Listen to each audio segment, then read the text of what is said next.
Hey parents, it's Parents Canada Talk Radio here on News Talk Saga 960. I am one half of the coin today, Jason Thompson, and I'm here with Editor-in-Chief of Parents Canada magazine, Katie Dupuis. Nice to be here. Sorry, I was all excited. I know, it's all right. Katie, how's it going? Pretty good. Yeah? Lots going on with the magazine right now. I know you're getting ready for the winter issue. When does that publish anyway?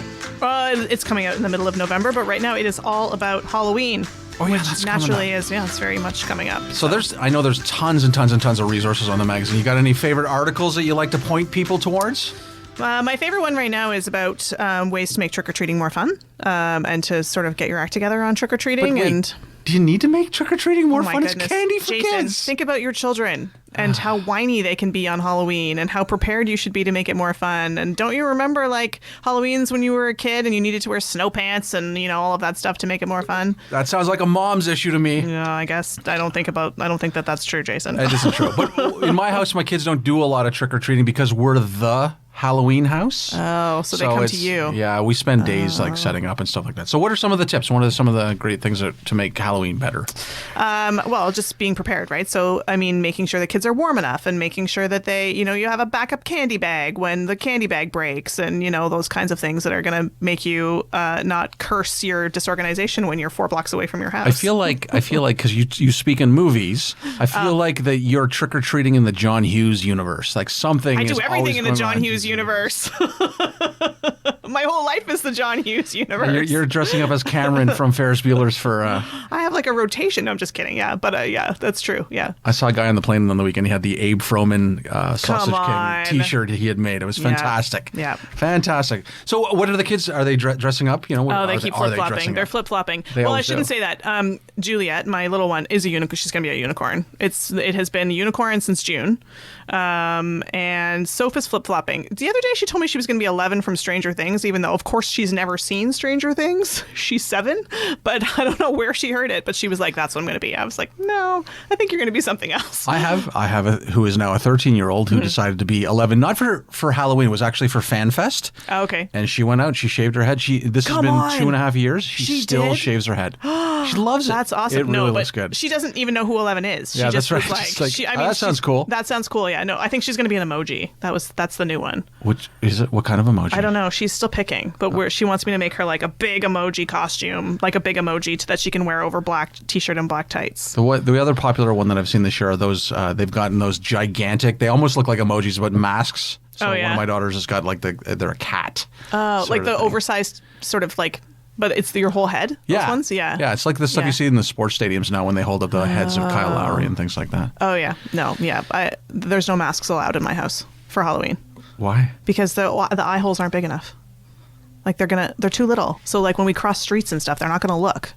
So they're not big enough for masks. I see. These are things I've never. I guess because most of my stuff is done at the home base, I never really kind of think about these things. No, you got to think about that because think about it. A little kid who doesn't have like clearance, right? They're already gonna try and bolt across the street because they're gonna get excited and stuff. So no, there's like I steer clear of masks for now. Okay, that's good advice. Yeah, what are you dressing up as? I hate Halloween in terms of dressing up. So I have a hat that says, "This is my costume." And every year, that's the one that gets trotted out. Though Cameron is from Ferris Bueller is a good idea. Okay. The best costume I've seen is a woman. She was dressed all in yellow. Yeah. And on the front, it said hashtag no name. And on the back, it was hashtag haulers, right? So I thought that was great. Great. Oh, no name Halloween costume in black, right? Like as if it was the product. So I thought that was kind of... I always love those little clever. Remember years ago, the first time I ever saw the Facebook page where the person would walk around with the Facebook page? Oh, all the teachers at the kids' school last year were dressed as butterflies, and they all had social media logos. So they were social butterflies. Of course they were. Yeah, they were quite cute. Yeah. Everybody with their idioms and cleverness. Yeah. All right. Well, we're going to switch gears here because in the last few weeks we've covered some pretty heavy topics, right? We talked about postpartum depression and kind of some of the strategies for awareness and that was actually a really valuable conversation. Last week, I actually talked about vaping, and we talked about the epidemic, and we talked about the sorts of conversations you could have as a parent. This week, we're going to cover another tough one, and that's suicide prevention and suicide awareness. The article just actually came out last week about the number of suicides, but before I get to that, I just want to give a bit of a trigger warning. If this is a topic that is of concern for you or does bring up some personal feelings, know that in this episode, we're really going to delve in. We have some stories that we're going to share. We have an expert who is actually going to come to the table after the break, who's from CAMH, who's going to give us some insight on the sorts of things that you can do. And then we're going to dive into the deeper side, which is to say, what are the specific conversations you could be having with your kids to help drive that prevention, things like that. So just that trigger warning there. And then obviously we'll come back and we'll talk about what we learned today, because there's some really interesting stuff. But to rewind, there was an article that I just saw, I think it was just 5 days ago, that looks at suicide and suicide attempts. And we're going to hear this morning from the doctor that the concept of suicide is still a relatively rare thing. Someone who completes suicide is a rare thing, but the number of attempts and the kind of information that gives you as a parent are far more significant. And we're actually seeing in the United States, we're seeing numbers going up. We actually see suicides in ages from people from the ages of 10 to 24 increase by as much as 56% over the last decade or so. And that's crazy. Specifically in marginalized communities. So a lot of African-American, a lot of LGBTQ community and things like that, as we see bullying the rise and things like that. So that's really kind of an interesting framework. The numbers are not rising in the same way that currently under the data that we've got for Canada, it's actually stable. And that's a weird thing for me to say, the idea of like suicides are stable, but the idea that we're not seeing under kind of our pressure-filled world just as much. But that said, let's put some stakes in the ground. Let's talk a little bit about what we're talking about when we do talk about suicide. So I was a resident assistant at university, so I do have some background in this in terms of being taught as much as they can teach you in a very short period of time in terms of training, people who are going to be living with young people. So I do remember some of this background. And I remember one of the most alarming things to me is that suicide is the second leading cause of death among teens, and vehicular accidents being number one. So when you think about that, when you think about the fact that it trumps illness, it trumps, there are, it's almost shocking when you first read that. Yeah, for sure. And also that girls often attempt more frequently than boys, but that boys succeed more frequently. So, both of those, I don't know, you wouldn't call them statistics, but facts, I guess, are quite alarming to me. And, I often wonder what can be done. And also, I also wonder what the sort of differences are. So, is somebody suicidal if they are thinking suicidal thoughts, versus somebody who has a plan and is going to follow through. And that's actually one of the things that in the research that I did, which really does come out in a really loud way, which is, you're going to see obviously a significant. It's almost like when you look at something like depression and anxiety, that there is the rise of the depression and the anxiety, and then the kind of the next area is the talk or the attempt for suicide, and then the question is, and again, I don't want to be flippant about this, but the idea of, is it a legitimate attempt or is it actually that cry for help, right? And then those who succeed with suicide, and again, succeed seems like a weird word. Died by suicide. I think it's die by suicide or complete suicide. Right? Yeah, because someone had said to me that idea of commits suicide is actually no longer a term you should be using. It's dies by suicide, because there's a stigma that it gets attached with that, particularly when you look at different cultures and different religions. Well, and when you look at the fact that there is quite obviously an element of mental illness, right? We wouldn't say that somebody committed cancer, right? It is very much not necessarily, it's not a decision, right? I mean, it's a decision, but it's not in the same way. What's interesting about kind of each of those stages that we just mentioned, that idea of, kind of seeing whether it's substance abuse or something that is a triggering mechanism, we'll talk about the triggers in just a second, then kind of that next area where you might see an attempt versus an actual suicide, is that there's an opportunity for a parent to be proactive in each of those roles. And that idea of prevention is important. important because you don't want to be obviously you don't want to be at the end of that conversation. You want to be able to have that conversation that early on. Let's start where you can have that conversation. What are some of the triggers that drive this approach, whether it's the attempt, the conversation, or the actual suicide? So some of the triggers that we know about are things like stress and bullying, things like a loss, so like a death of a family member, death of a friend, a breakup, things that are going to shake up a kid's life that are really going to be difficult to deal with. Because remember, like, teenagers are not adults yet. And so there's not as much coping ability as there are in adults, right? So like a loss that is seemingly not tragic to an adult is going to be pretty tragic to a kid, right? Well, it's the first time, right? Like, there's no vernacular whatsoever. So where do you go? What do you do? I think it also depends on the kid, right? So like somebody who is a serious type A student who is, like very on the straight and narrow and whatever, they get a C in something and that's going to, send them into a tailspin. Like it kind of depends on the kid and it kind of depends on their situation and all of that stuff.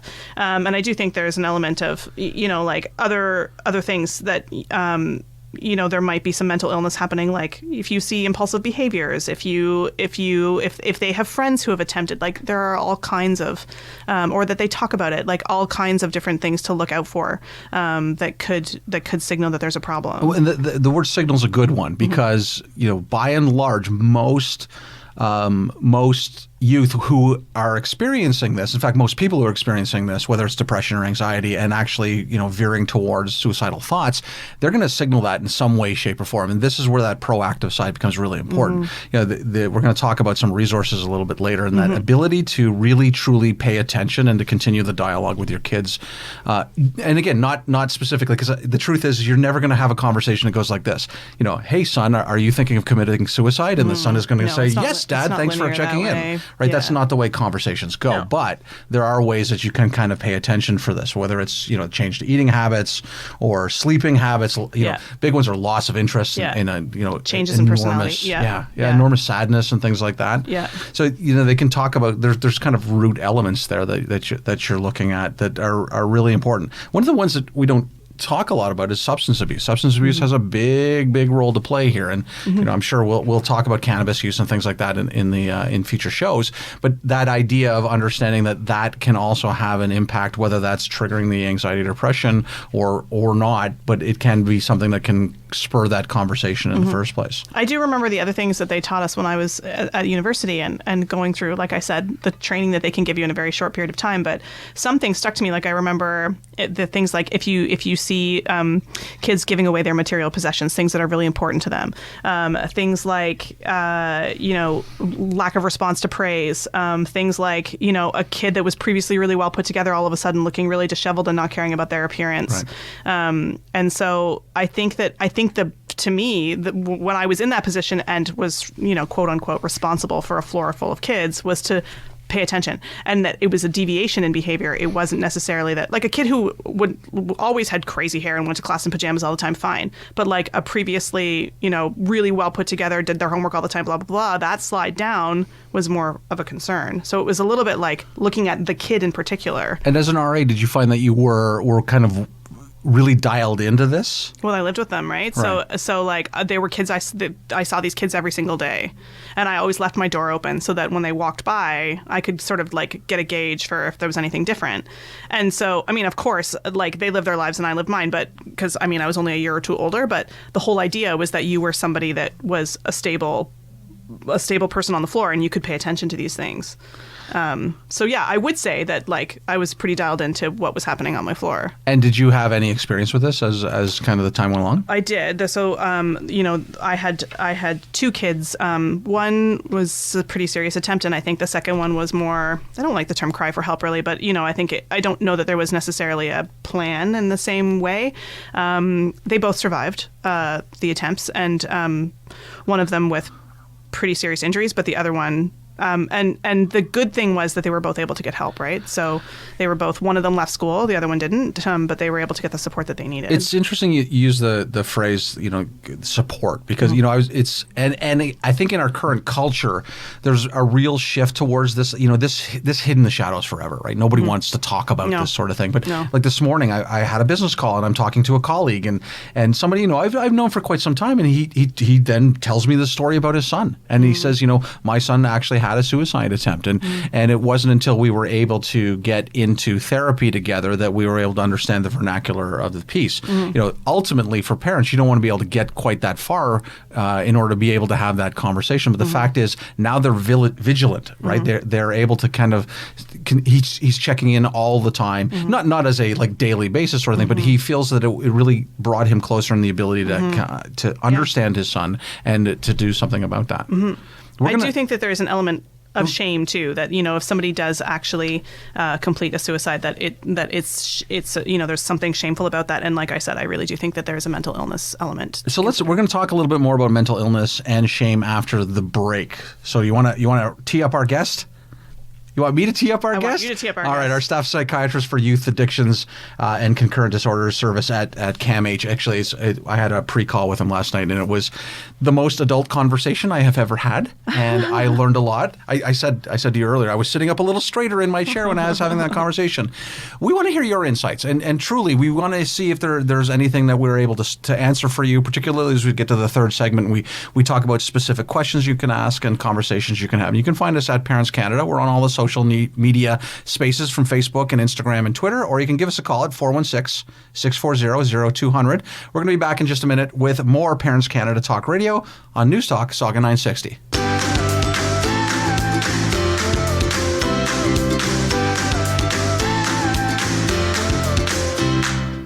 Hi, and we're back with Parents Canada Talk Radio on Saga 960. I am Parents Canada Editor-in-Chief Katie Dupuis, and I am here with Jason Thompson.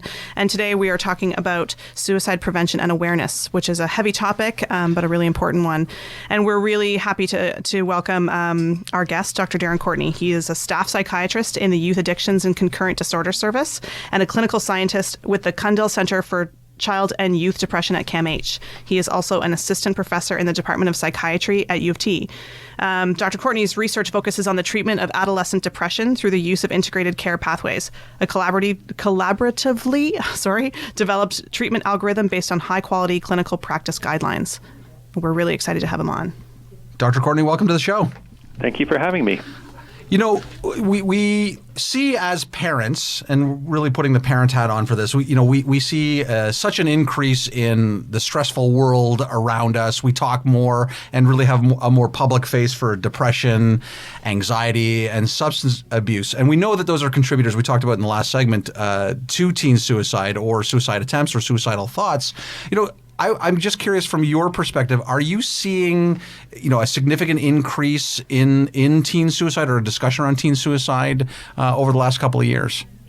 So certainly there's more talk about it that I've seen both in the media as well as in our own clinics, particularly in the emergency rooms. We know there's an increased number of visits regarding suicidal thoughts or suicidal behaviors to the emergency room among young people. The number of people in our clinic, we only have, we see so many people a year. Before the past 5 years, we were seeing at our max capacity, and we're still at our max capacity. So that part's difficult to say. It's the max capacity. It's interesting to me, just as kind of a follow up. You shared with me last night that the data isn't really showing an increase, but our kind of verbal ability to have conversations around depression, anxiety, substance abuse, and suicide seems to be increasing. And you think that you posited that perhaps that may have some impact. I think so. The rates of completed suicide have not changed in the past 30 plus years. But we do see more people talking about it, more people coming to treatment or coming to be assessed for that. As a result, I think of the increased comfort level of talking about these things. I do think some of these anti-stigma campaigns are providing a safer avenue to reach out for help. So what do you think what is one thing that you wish parents knew more about when it comes to teen suicide? I think it's important to keep the lines of communication as open as possible. One of the things that can happen if a young person's struggling with suicidal thoughts is that they don't want to discuss those with the parents because they're worried that the parents will get overwhelmed or that the parents will become really anxious themselves or feel a sense of shame. I think you were mentioning before the break that young people find it really hard to talk to their parents around it. Mm-hmm. And so if you do start having conversations around it, parents, I recommend that parents remain calm, have an open discussion around it, but not panic, mm-hmm. while also looking for ways to help the young person get to professional help. Mm-hmm. Go ahead, Katie. Oh, I was just going to say, and we did talk a little bit about warning signs before the break, but is there anything in particular that you advise parents to look out for?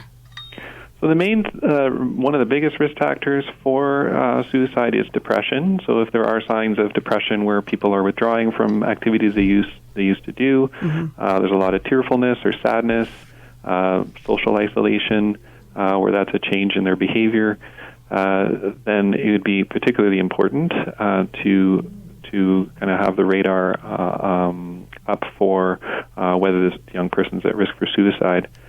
Certainly substance use contributes to the risk as well.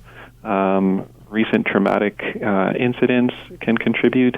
Young people who are part of marginalized groups, mm-hmm. Such as indigenous populations or LGBTQ mm-hmm. groups, are also kind of higher risk at higher risk of suicide attempts. As a parent, how do you develop that sense of radar? You know, is it simply an opportunity to say just pay attention? Is it the sort of thing, you know, like when the kids are coming home after school, just keep conversation going, and are you looking or scanning for anything significant? Yeah, again, having a line of communication that's open, that if you in your discussions with other people show that you're having a comfortable discussion around mental health symptoms, the youth might notice that and be more comfortable sharing some of that information with you as well. So I'm being curious. Careful about how you kind of discuss mental health issues around others is important. And that's actually the question that I've got is, you know, what kind of reaction do you see, you know, in your practice or in your research, you know, in terms of how parents react when, you know, kids come to them with, or they're able to kind of surface the idea that a child may be suffering from depression, or they may be having suicidal thoughts, or they may have made a suicide attempt. By and large, do the parents internalize it, or do they find ways to demonstrate empathy and compassion? There's a variety of reactions that people have. For some people, many parents have struggled with their own mental health issues mm-hmm. as well, and have sought help for themselves, and maybe are quite used to the vocabulary, used to that type of discussion, whereas others, it might be completely foreign to them. Some people find it the idea of mental health concerns really overwhelming and don't want to have that discussion at all. So we see quite a broad range of reactions from parents. But what do you do when you have a situation where a parent has approached a child, a teenager, and like it's flat out denial, but the parent is still quite concerned? So how would a parent approach the situation in that case? So if the youth is not sharing very much, or not disclosing much information, and the parent still has a really high suspicion, it's still worth going for the parent themselves to kind of connect with a professional. It might be a social worker or a family doctor, to think about what are some ideas about how what are some ways we can open the lines of communication. Mm-hmm. Sometimes it's giving it a matter of time, and giving the youth some degree of space so that they have some control over the process about how much they're going to discuss with the parent. You mentioned actually in our conversation last night that idea of as a parent, trying to find the balance, right? And that's the challenge. You know, we hear this as a parent. You hear the phrase teen suicide, you lose all faculties. It's immediately like, you know, I got to do everything under the sun. But the truth is that you have to find that ability to be able to have a reasonable conversation and understand when urgency is warranted. How do you distinguish between the two? Yeah, so I think having a reasonable conversation and acting urgent in an urgent manner, both are compatible with each other. So I think it's a matter of regulating your own emotions when you start having those discussions. So remaining calm, having not panicking, while also saying, okay, so what are some options here? What are you willing to go see someone? Would you want to go to? Is it the emergency room or a family doctor, or is it a mental health community mental health clinic? There might be several different options for the young person, and really trying to work with them with what they're willing to do in terms of seek out help. Certainly, if there's really intense sense of urgency, like a recent suicide attempt, then moving towards a higher level of care, like the emergency room, would be important. My question, though, is, what do you do if you have a situation where they won't go? Like if you believe that it's an emergency situation and they won't go to an emergency room, is there a, what can a parent do in that case? Yeah, so there are some options. There is a legal process called a Form 2 process where the parent can go to the Justice of the Peace at City Hall and ask for police to bring the young person to the emergency room. There are pros and cons to that approach. If you're really, really worried about their immediate safety and you have lots of evidence that there is reason to be worried, then that might be the best approach. If you're overcalling it, then it might actually end up disengaging the young person from those open lines of communication. And so the adult who's concerned might want to review that with a professional before taking those steps, if there's time to do that. Right. There is, if a young person is actively acting on self-harm or suicidal thoughts in that moment, even calling police 911 in that instance is an option as well. Police, again, for police to do very much about it, the young person will need to be in a quite acute crisis before they can do anything about it.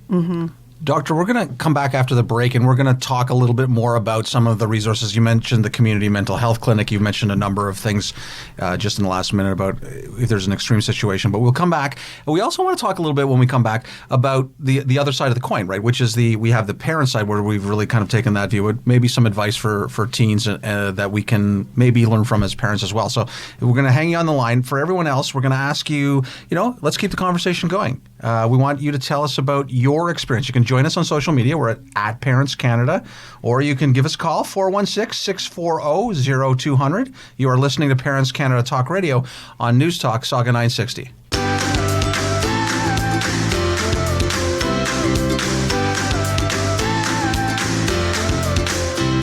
Welcome back to Parents Canada Talk Radio. I'm here with Editor-in-Chief. I was walking my dog this morning and I was thinking you should have like one of those WWE belts that says Editor-in-Chief. Editor-in-Chief, so cool. Yeah, it's so cool. Weird. It's a weird segue back into the fact that we're talking about teen suicide. And, the conversation that's happening off air is really, really interesting. So, we have our guest from CAMH today who's going to give us some more insight. And we're going to just lob the first question. We spent a lot of the time before the break talking about parents and what parents can do to recognize scenarios and how they can keep that dialogue and that conversation going. Let's flip this. If you were going to give advice to teens, directly to teens, and I know you do because you have patients, what advice are you giving them so that they can better inure themselves, better recognize, and better reach out for help? Right. So often by the time they're coming to me, there are people that they are reaching out for help already. The advice that I typically give if they are struggling with suicidal thoughts is to connect with a trusted adult to be able to have some of the conversations with to create a safety plan. There are many strategies for coping with kind of intense emotions, which often precede suicidal thoughts and suicidal behaviors. A lot of those coping strategies are based on a type of therapy called cognitive behavioral therapy or dialectical behavior therapy. So we often have people go through either CBT or DBT, which are those two types of therapy, if they're really struggling with suicidal thoughts. That's actually ladders up to some of the research that you've been doing over the last little while, doesn't it? Yes. So a big part of my research is looking at what's the best way to deliver optimal care. We have a lot of evidence from the scientific research around what treatments might work or what might not work. There are psychosocial options and as well as medication options, and our research is surrounded on how best to coordinate each of those options in a way that optimizes care with input from the youth. One of those options that you were talking about, and you mentioned before the break, the idea of mental health walk-in clinics, which I didn't actually realize existed. I didn't realize that there was something about that. Can you tell us a little bit about, as a parent, as a teen, to address whether it's those gathering storm clouds of depression and anxiety, what kind of resources can we look for, whether it's to be better read and understand this issue, or it's more urgent and we need to do something about it? Right. So the WhatsApp walk-in clinics are in the Toronto area. I don't think they're outside of the Toronto area at this point, though there are some similar programs going on in other areas. It's really tricky to know to what extent the intensity of the suicidal thoughts are from the perspective of a family member, because you're not really ever sure if the young person is giving you all the information or not. So if they are willing to go to the a WhatsApp walk-in clinic or another health professional or mental health professional and discuss some of the concerns that they have, then that professional probably is in a better position to recommend whether that person needs really intensive or urgent help or is better managed in a community mental health setting. It's really tricky from a family member's perspective to really know how much information is actually you're actually receiving. Mm-hmm. And in terms of, so just thinking about the sort of family member, or even from the point of view of a teenager, if they have a friend that is suicidal or has actually completed suicide, so what are the sort of repercussions there? So, I would imagine that there is some element of survivor guilt if somebody is, left behind in sort of not a very nice phrase, but, if that actually is something that occurs. What would you say is advice for somebody who's going through something like that? Right. So very much so that it's devastating when someone does complete suicide, regardless of age. It can have a huge impact on loved ones around, on the community as a whole. One thing to kind of keep in mind is it is actually really hard, even though I'm an expert in this area, it would actually be really hard for me to predict who is most likely and when they would actually act on these suicidal thoughts. It is nearly impossible to really fully predict that. We can identify risk factors and we can manage some of those risk factors, but it's to kind of think back and say, I should have done something different or said something different. It's actually really maybe easy to do in retrospect and hard. And when you're actually in that situation, it's actually really hard to predict who's going to do what. Which I imagine is a really good message that teens need to know about their friends. And, because I would imagine that, teens that have friends that are suicidal or that have committed suicide, I know not committed suicide, we talked about that, have completed suicide, I would imagine that's a very difficult message for somebody to understand, especially at that age. For sure. And, the emotional experience of that whole process is so intense that even kind of trying to talk through it in a logical way might not even sink in necessarily. Mm-hmm. Yeah. It might help to some extent, but sometimes that feeling it's pretty common that feeling would be there, that survivor guilt, and it might help a bit to kind of know that this is actually something that's really hard to predict and really hard to know how to best prevent. Other than managing a lot of the kind of the risk factors. Can we just, in terms of those risk factors, what would you say to a teenager, in terms of looking after their friends, in terms of looking out for their friends? Is there advice that you would give them in terms of like the sort of warning signs, or would you say they're the same for an adult looking out for kids? Teens tend to share more with each other than they do with their parents regarding some of these thoughts and emotions that go around these thoughts. So they ultimately, how to best respond, though, it does require some training. It does require a certain level of expertise and experience to know how to best respond in the most helpful way. Mm-hmm. And so young people, if they do have friends who are starting to talk about this, about suicide or have made a suicide attempt, it really is about kind of trying to find a way to connect with a trained adult mm-hmm. Who can engage the young person in further assessment and direct them towards appropriate treatment. Mm-hmm. This is actually a conversation I had last evening with my daughter. After actually we spoke, I picked her up from music lessons, and we're on our way home. I told her about the topic we were covering, and she told me something I hadn't heard before, which was 2 years ago, she had a desk mate. Somebody was sitting next to her in class, and one day she was rolling down her sleeves, and she could clearly see that she had been cutting. And so the first thing that she tried to do was ask her about it. And of course, as you might imagine, the shields go up and there's a sense of defensive approach to things like, everything's fine, everything's okay, don't worry about it. And my daughter's approach then was to tell a teacher to try and get them involved. And it was interesting because for a couple of reasons. One, obviously there's a connection there that can lead to help, but there's also kind of the social impact of something like this. Like this girl does not speak to my daughter anymore. Mm-hmm. And I asked her, would you do the same thing again? Would you make that same call? She said, absolutely, because, we're here to help one another. But I find that kind of, in the real world, it gets a little bit messy sometimes. Yeah. Yes, it's really tricky. And a lot of these situations are really complex, even for adults to navigate. Having a young person who's trying to navigate this in the complex situation of a high school setting is also going to be really complex as well.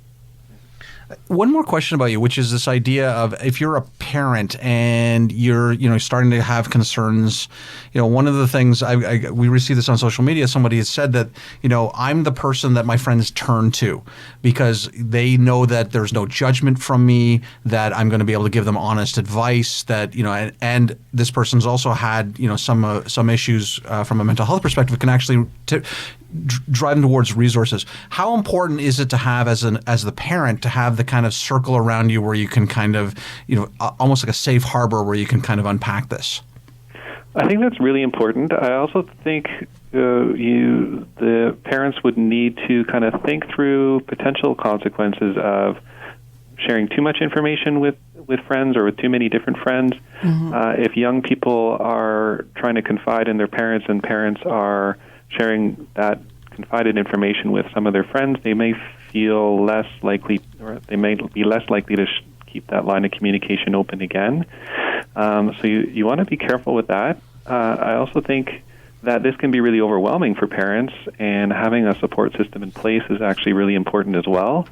So there will need to be a balance in terms of how that's done.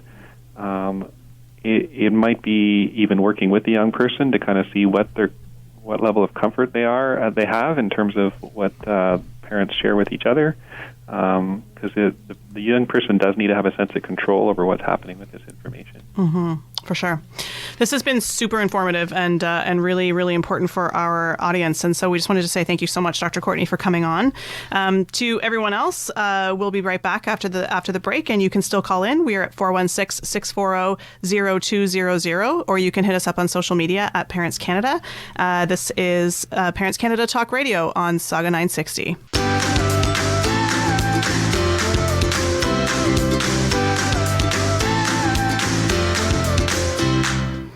Hi there. This is Katie Dupuy, Editor-in-Chief of Parents Canada, and I'm here with Jason Thompson.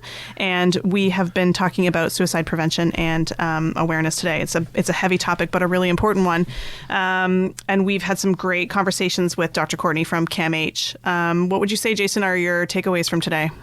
I think the biggest thing as a parent is the sense of the proactive, right? I talked to the story just a couple of minutes ago about my daughter seeing someone cutting, and I thought that was kind of emblematic in some ways because it says, you know what, there are lots of stations en route to this outcome that where you can pay attention. And in fact, we're going to share some resources in a couple of minutes that'll help you get there. This has been traditionally a hidden topic. I remember the first time that I ever encountered in a real way the concept of suicide, which was, I was a teenager and Dead Poets Society came out, right? Which is, the first time that you actually get to see that. And there's that moment, right? There's the moment when the father discovers his son and it's like, realizes that all of this stuff. And I know it was kind of 80s, so everything's hyperbolic and a little bit bigger sort of thing, but, it causes you to pause and have that understanding. Like I've really never had vernacular around this. And I wouldn't say I struggled with today's show, like in terms of to get here, but it was all new. It was all new kind of discussion. Well, I do think there's more exposure now than there probably has ever been. Certainly. Like think about 13 Reasons Why, right? I mean, like that is like there's a second season. Like it's, and kids are watching it. So I don't know. I think there is more exposure. I just don't know.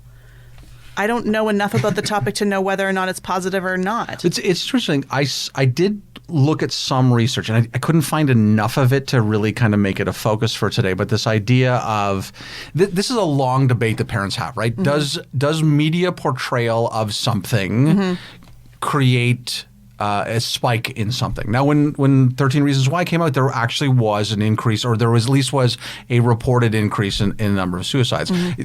Conversely, when you look at video game violence, there's actually data does not support the idea that video game violence makes us more violent. But that exposure, whether it's that, or we were talking off air about that when you hear about, I know press is very tender in the way that they describe these things, but occasionally there's a very high-profile suicide, and that again advances the conversation. To me, when Robin Williams passed away, that would have been a good opportunity to have that conversation with my kids. They were all too young then to be able to kind of have any sustain. But he is an incredible example, right, of somebody that I'm sure his close family and friends would have said that it wasn't surprising, but to the greater world, where he was this like incredible actor and this comedian and this seemingly brilliant man, obviously had some quite serious mental health issues. Right. And, I think that is absolutely the opportunity to use for a parent to turn something like that into a conversation, because you never really know. You never really know what the kid is struggling with. It's interesting because I think really, and we heard this a lot in our conversation earlier today, is that idea of recognizing the symptoms early, right? The mental healthy, substance abuse and things like that. And there's some very tactical things that you can see overall, the things like, giving away things, that's at kind of the end of the process. But there's stuff you can kind of get to early on, and the idea of having regular conversations with your kids is going to your radar is going to go up at some point. It was really interesting to me that Dr. Courtney said even he, who is obviously a very educated man on this topic, would never be able to predict who is going to complete suicide and who isn't. That's right. So I mean, I do think that there is an element of like not being too. I just don't want parents. I don't want parents to be so hyper alert and so worried, because, I mean, of course, I want them to watch their kids and to pay attention to whatever signals come up. But I also think that, like, there is a certain element of keeping the conversation going, and hopefully as long as it's open dialogue, then that's where you'll get it. It's a proportionate response. Right? Yeah, understanding the risk. But again, by looking at the symptoms beforehand, you're not really having a conversation about suicide. You're having a conversation about mental health. You're having a conversation around anxiety, and being able to be proactive about that then can. And it's again, there's a subreddit. What is it? It's called "Thanks I'm Cured." And it basically is like people posting memes about, people say, hey, listen, you're having a bad day, just think 3 good thoughts, which is a ridiculous way. Right. Mental health has a physiological component to it. Yeah. And so recognizing that, understanding that, and being able to have conversations with that. Now, I know I've just kind of blabbered on about stuff, but what did you take away? What was your takeaway for today? Well, my kids are quite small. So my kids are, not quite 8 and 5.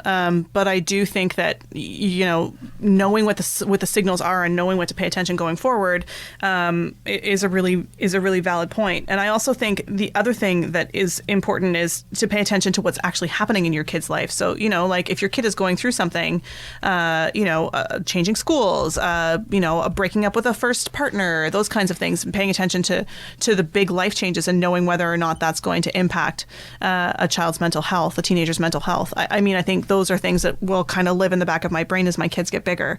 And also, I do think that, making sure that it's an open conversation and not a shameful conversation is a major thing. So, as much as it's going to be uncomfortable for some parents to have that conversation with their kids, I do think that using the stories that about mental illness and about suicide, I think are really important. And like I in my head, you just said about Robin Williams and using that moment in the media as a catalyst for a conversation.